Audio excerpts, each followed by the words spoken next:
ఏలూరు జిల్లా కలిదిండి మండలం తాడినాడ గ్రామాల్లో చేపల రైతుల సంఘం నాయకులతో సమావేశమైన ఏలూరు పార్లమెంటు సభ్యులు పుట్టా మహేష్ కుమార్ యాదవ్, శాసనసభ్యులు డాక్టర్ కామినేని శ్రీనివాస్. ఈ సందర్భంగా కామినేని శ్రీనివాస్ మీడియాతో మాట్లాడారు.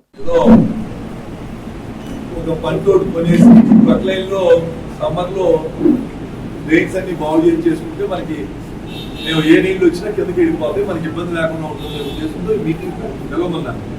కానీ ఇవాళ ఆలోచన వచ్చిన తర్వాత ఎంపీ గారు వచ్చే ముందు అక్కడ పక్క నియోజకవర్గంలో నరసింహవాడు జరిగినాయి అన్ని చెప్పిన తర్వాత నాకు అందరినీ అడిగి నేను అనుకుంది ఏంటంటే 40 లక్షలు వేసుకుని ఒక 20 లక్షలు పంట కొనుక్కుంటే ప్రతి ఏడు మార్చి ఏప్రిల్ మేలో రైట్స్ అన్ని పూర్తి చేస్తే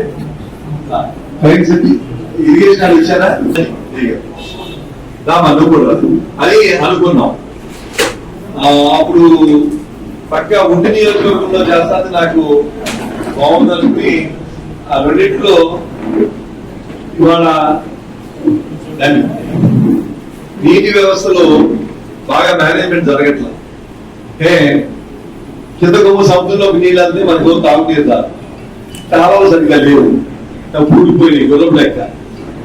అందరికీ నేను ఎవరడిగినా సమాధానం చెప్పలేక నాకు గవర్నమెంట్ ఏదో జరుగుతుందని వదిలేసి మనం ఒక ప్రక్రియ కొనుక్కుని మనకి మెయిన్ 5 మైనర్ ఒక 2 ఉన్నాయి.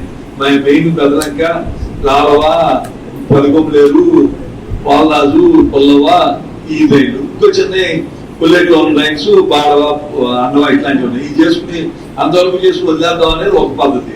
రెండో పద్ధతి అట్లా కాకుండా వాళ్ళు చేసింది ఎకరానికి మనకి వాళ్ళ ఎకరానికి 50,000 నుంచి ₹1,00,000 ఉంది. ఎకరానికి 1000 రూపాయలు దానికి మనం తీసుకుంటే మనకు వస్తుంది. అదొక వ్యవస్థ క్రియేట్ చేసుకుని ఈ టెండర్లు కూడా ఇంకెవరిని రాకుండా ఈ టెండర్లు కూడా ఇదే తీసుకుని దాంట్లో అలా చేస్తే బాగుంటుందా ఇలా చేస్తే బాగుంటుందా ఏది దీంట్లో ఏది అదే యువత మేము అన్ని యువత మాట్లాడుతున్నప్పుడు చెప్తున్నాడు. యువత అది పొక్లైన్ ఒకటి కొనుక్కుంది ఈ గవర్నమెంట్ తో పట్టుకొని పొక్లైన్తో ఇది చేసేదానికి ఎలా చేస్తే బాగుంటుందో ఆయన ఒక ఐడియాతో ఇది చేస్తున్నాడు. ఎందుకంటే గవర్నమెంట్ ఈ లెస్సింగ్ రేట్లో పోయి 49% లెస్సింగ్ చేయడం, ఎందుకంటే ఏదో పని దక్కించుకోవడానికి తప్పితే అది పని చేయడానికి ఏం కాదు. ఈ పద్ధతి బాగుంటుందేమో అని మా ఒపీనియన్ కూడా.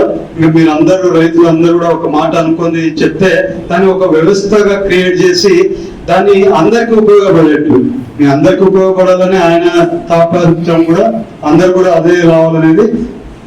ఏదన్నా ఉన్నా కూడా అదే రకంగా చేద్దామని మీ అందరికి తెలుపుకుంటూ మీరు ఒక ఐడియాతో ఎలా చేస్తే బాగుంటుందో ఒక ఐడియా తీసుకుంటండి. అన్నతో మాట్లాడి అది ఎలా చేద్దామో అందరు కలిసి చేద్దామని మీ అందరికీ